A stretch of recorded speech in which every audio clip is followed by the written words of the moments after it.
आदत तेरी की ये तो कभी मैंने नहीं पढ़ा था। चड्डी ओ चड्डी, बेटा खाना खा लो, पापा इंतजार कर रहे हैं। खाना खाते वक्त चड्डी के पापा उसे दाल चावल के साथ साथ भर भर के गालियां खिलाते हैं क्योंकि उनका बेटा चड्डी पढ़ने के बजाय आंदोलन करने का फैसला कर रहा था और वो पढ़ाई में बिल्कुल घनचक्कर था, इसलिए उसके पिता उसका काफी मजाक उड़ाते हैं। गाली खाकर चड्डी का काला मुंह बिल्कुल सिकुड़ चुका था और वो समझ चुका था कि पढ़ाई लिखाई उसके काम की नहीं। एग्जाम में सभी लड़कियां यहाँ तक कि मर्द भी उसे ऐसे घूरते थे जैसे कि वो कोई राक्षस हो, क्योंकि उसके लिए तो काला अक्षर भैंस बराबर था जो उसके भेजे में नहीं आ रहा था। इसलिए वो ये ऐलान करता है कि वो पढ़ाई लिखाई से संन्यास ले लेगा और फिर निकल जाता है गुमनाम अपने आप की तलाश में। इसके बाद पलक झपकते ही 17 साल बीत जाते हैं और हमारा चड्डी अभी अमीर बन चुका है। उसकी एक चिकनी गर्लफ्रेंड भी है जिसका नाम लिसा है। उसके पास घर बंगला गाड़ी बैंक बैलेंस क्रेडिट कार्ड सब कुछ है, लेकिन सिर्फ लिसा को बताने के लिए और उसे दिखाने के लिए, क्योंकि वो एक नंबर का फकीर है जो दुकान पर एक छोटी मोटी सेल्समैन की नौकरी करता है। और लिसा के सामने वो अपने आप को अमीर दिखाने के लिए किराए पर रोज नई नई गाड़ियां लेकर आता है। वो अपनी जिंदगी में अमीर बनने के लिए बहुत ईमानदारी और मेहनत से अपने काम को करता है। इसीलिए उसका मालिक एक दिन उसे कहता है, ओ मेरे बच्चे चड्डी, तुमने तो कमाल ही कर दिया, तुम मेरे वो बेटे हो जिसको मैंने कभी पैदा नहीं किया। चड्डी कहता है, हाँ आपका तो एक नालायक बेटा है ना। मालिक कहता है, तुमने ठीक कहा चड्डी, बल्कि मैं ये कहना चाहता हूँ कि कई साल पहले मैंने एक बेवकूफ बच्चे को काम दिया था और आज वो बच्चा तुम हो। इसलिए मैं सोच रहा हूँ मेरे रिटायरमेंट के बाद इस दुकान को तुम्हारे नाम पर रख दूँ। ये बात सुनकर चड्डी के तो पूरे शरीर में रोंगटे खड़े हो जाते हैं। उसके खाने के लाले पड़े हुए थे, फिर भी वो अपने आप को लिसा के सामने अमीर दिखाने के लिए उसे और उसके दोस्त को लेकर एक 5 स्टार होटल में जाता है। वो लिसा को लेकर कई बार उस होटल में हजार रुपए का बिल करके जाता था। इसीलिए वेटर उससे आकर कहता है, सर आप लोग हमारे स्पेशल गेस्ट हो, इसीलिए मालिक ने कहा है कि इस बार पैसे देने की कोई जरूरत नहीं है। चड्डी सोचता है कि आज तो उसकी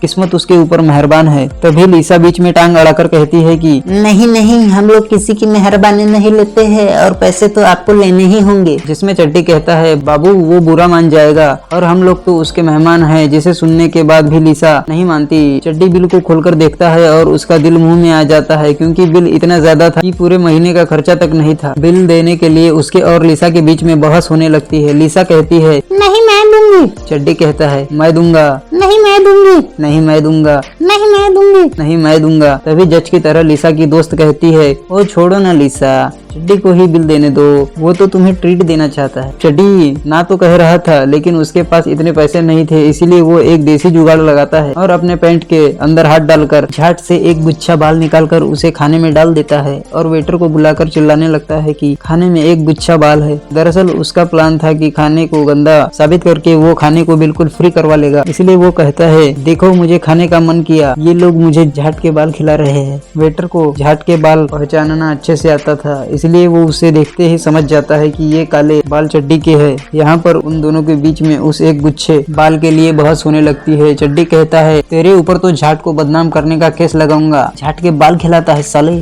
तब तक होटल का मालिक वहाँ आकर झगड़े को संभालता है और उसका खाना फ्री कर देता है। इसके बाद चड्डी लिसा को अपने बारे में बड़ी फेंकने के लिए उसे अपने साथ अपनी दुकान पर लेके जाता है। जहाँ पर वो काम करता था वहाँ पर वो एक पर्दे को हटाकर लिसा को प्रपोज करता है और लिसा भी उसके साथ शादी करने के लिए तैयार हो जाती है। इसी बीच एक चैंपियन की बोतल को खोलते समय उसका ढक्कन गलती से गैस के सिलेंडर पर जाकर लगता है, जिससे गैस लीकेज की वजह से वहाँ पर एक जोर का धमाका होता है और चड्डी 100 मीटर दूर कार के ऊपर जाकर गिरता है, जिससे उसकी फटकर 4 हो जाती है। अब दुकान की माँ बहन एक करने की वजह से दुकान का मालिक सुबह होते होते इंश्योरेंस का पैसा लेकर फ्लोरिडा भाग चुका था। चड्डी के पास अब कोई नौकरी नहीं थी और वो एक छोटी मोटी नौकरी के लिए दूर दूर तक ठोकर खा रहा था। इसी बीच वो एक छोटी मोटी नौकरी की तलाश में अपने दोस्त मार्विन के ऑफिस पहुंचता है। मार्विन उसे बताता है कि उसके ऑफिस में नौकरियां तो बहुत है, लेकिन इसके लिए चड्डी को उच्च शिक्षा लेनी पड़ेगी। चड्डी को नौकरी की बहुत ज्यादा जरूरत थी, इसीलिए वो फिर से अपनी स्कूल की पढ़ाई को खत्म करने का फैसला करता है। ट्रैफिक सिग्नल में उसकी गाड़ी के पास कैरी नाम की एक औरत जोर जोर से अपनी माँ से इस बारे में बहस कर रही थी कि आज वो अपने बॉयफ्रेंड का लेकर रहेगी। चड्डी उसे कुत्तों की तरह घूर रहा था, इसीलिए वो लड़की उससे कहती है, क्या हुआ, क्या चाहिए तुझे।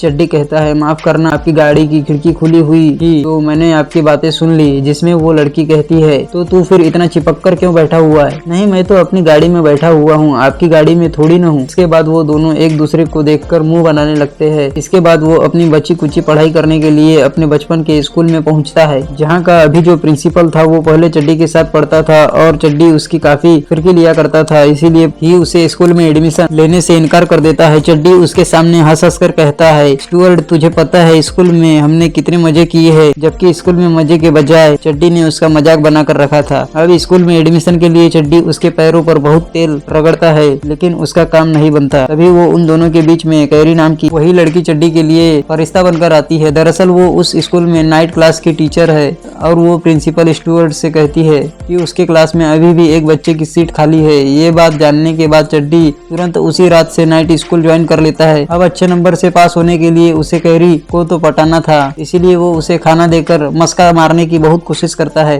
कैरी उससे कहती है, अब मेरी बात ध्यान से सुनो, मैं तुम्हारे बचपन के रिजल्ट को देख रही थी। तुम तो बचपन में भी सच में फिसकते थे, तुमने साइंस इंग्लिश सबकी माँ बहन एक करके रखी थी। चड्डी कहता है, कैरी मेरी बात को समझो, पढ़ाई लिखाई मेरे पल्ले नहीं पड़ती, इसलिए मैं चाहता हूँ कि तुम मेरी मदद करो और मैं तुम्हारी मदद करूँ। चड्डी सोच रहा था कि वो उस क्लास में एक अकेला नमूना है, लेकिन उस क्लास में उसके अलावा और भी कई तरह के नमूने थे। इसी बीच वो उस होटल के वेटर को देखता है, जिसे होटल के मालिक ने उस बहस की वजह से नौकरी से निकाल दिया था और वो भी यहाँ पर पढ़ाई लिखाई करके एक अच्छी नौकरी की तलाश में आया था। वो चड्डी से कहता है, मुझे पता था दोस्त कि तू एक नंबर का फकीर है और तू होटल में सिर्फ छोरी पटाने के लिए आता है, खाली छोरी पटाता है। तेरी वजह से मेरी नौकरी गई बे साले। चड्डी कहता है, मेरी वजह से गई है तेरी नौकरी, साले कस्टमर्स को झाट के बाल खिलाता है। तभी कैरी उन सभी स्टूडेंट्स को मुफ्त का खाना बांटने लगती है, जो दरअसल चड्डी ने उसे पटाने के लिए उसे दिया था। इसके बाद वो सभी स्टूडेंट्स एक एक करके अपना परिचय देते हैं। एक कहता है, मैडम मेरा नाम है जलंधर और मैं 14 साल जिस कंपनी में अपना पिछवाड़ा घिसा वहाँ पर मेरी जगह एक रोबोट ने ले ली है और मेरी अनारकली मेरी रानी मेरी जाने बाहर मेरी 15 साल पुरानी बीवी ने मुझे कहा है कि अगर तुम्हें ढंग की नौकरी चाहिए तो तुम्हें उच्च शिक्षा लेनी होगी, इसीलिए मैं यहाँ पर पढ़ने के लिए आया हूँ। दूसरी लड़की कहती है, हाय मेरा नाम है त्रिशा और मैं हाई सेकेंडरी क्लास में प्रेग्नेंट हो गई थी, इसलिए मैंने अपनी पढ़ाई लिखाई छोड़कर शादी कर ली और अब मेरे 3 नालायक बेटे हैं। तीसरी लड़की कहती है, मेरा नाम है लैला और मुझे स्कूल से निकाल दिया गया था क्योंकि उन्हें मेरे लॉकर से गांजा मिला था। चौथा आदमी कहता है, मेरा नाम बिल्लू है और मैं 30 सालों से छोटी मोटी नौकरी करते आ रहा हूँ, लेकिन अब मुझे पढ़ाई लिखाई करके और भी बड़ी नौकरी चाहिए। पांचवा जो स्टूडेंट था वो तिहाड़ जेल से अपनी क्लास को वीडियो कॉल के जरिए कर रहा था क्योंकि वो एक क्रिमिनल था। आम शब्दों में मैं आपको बता दूं, सभी स्टूडेंट्स जिंदगी से लात खाकर आए थे। क्लास के बाद चड्डी अपने दोस्त मार्विन से एक छोटी मोटी नौकरी मांगता है ताकि वो अपनी बस और घर का किराया दे सके। मार्विन उसे अपने एक दोस्त के रेस्टोरेंट पर भेज देता है जहाँ पर उसे मुर्गा बनकर रास्ते में आते जाते लोगों को चिकन खाने के लिए जागरूक करना था। चड्डी ये काम करना तो नहीं चाहता था, लेकिन क्या करे, पैसा होता ही ऐसा है जो किसी से भी कुछ भी काम करवा सकता है। एक रात जब सभी स्टूडेंट्स क्लास कर रहे थे तभी वीडियो कॉल पर उस क्रिमिनल के पीछे और कुछ गुंडे पड़ जाते हैं और क्लास के दौरान वीडियो कॉल पर ही वो क्रिमिनल वो सभी कैदियों को दे दनादन धो देता है। इसके बाद फिर से क्लास शुरू होती है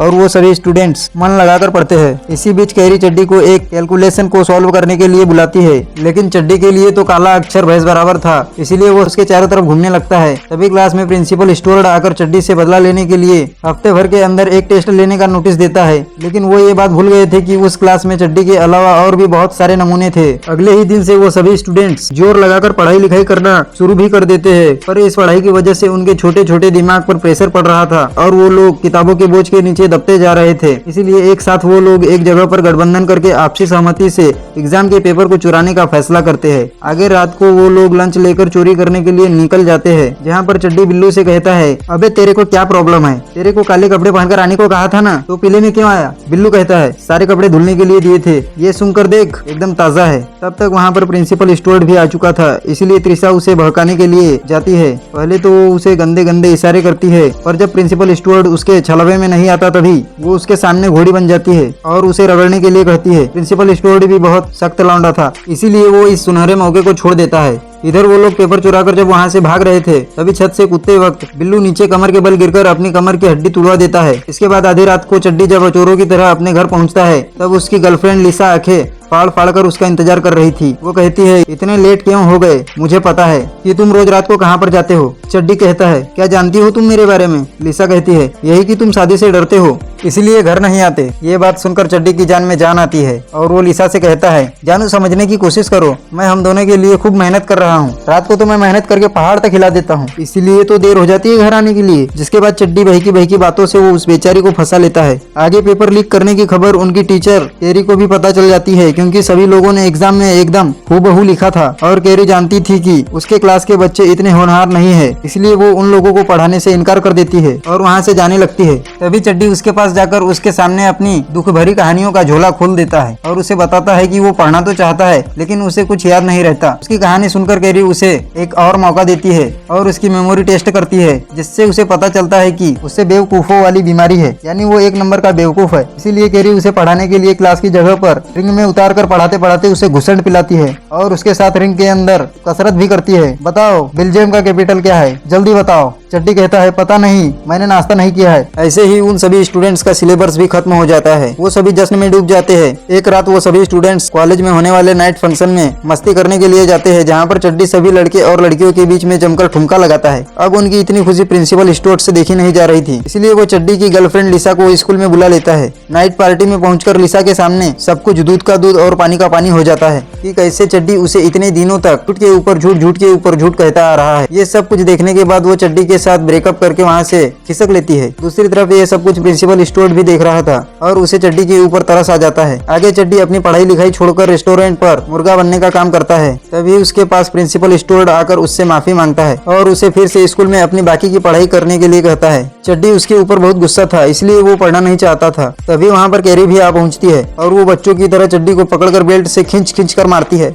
जिससे चड्डी को मजबूरी में स्कूल आना पड़ता है। इसके बाद वो सभी एग्जाम देने के लिए कंप्यूटर के सामने बैठ जाते हैं, जहाँ पर कोई नाक खुजाता है तो कोई कान। चड्डी भी वीडियो गेम की तरह सारे सवालों के जवाब दे देता है, लेकिन जब उनके रिजल्ट का दिन आता है तभी चड्डी को छोड़कर सभी लोग पास हो जाते हैं। यानी चड्डी ने सारे सवालों का गलत जवाब लिखा था। यहाँ पर चड्डी को दुख तो बहुत होता है, लेकिन वो अपने मोटिवेशन को कम नहीं होने देता और फिर से एग्जाम देने का फैसला करता है। वो दूसरी बार तीसरी बार एग्जाम देता है और दोनों बार फिर से फेल हो जाता है। फिर भी वो 5वीं 6वीं ना जाने और कितनी बार एग्जाम देकर आखिरकार पास हो जाता है। इसके बाद ग्रेजुएशन पार्टी में जब सभी स्टूडेंट को उनकी डिग्री दी जा रही थी, तभी वहाँ पर लिसा भी आ पहुँचती है और वो चड्डी को अपना लेती है। और दोस्तों, इसी के साथ ही इस मूवी की कहानी यहीं समाप्त हो जाती है।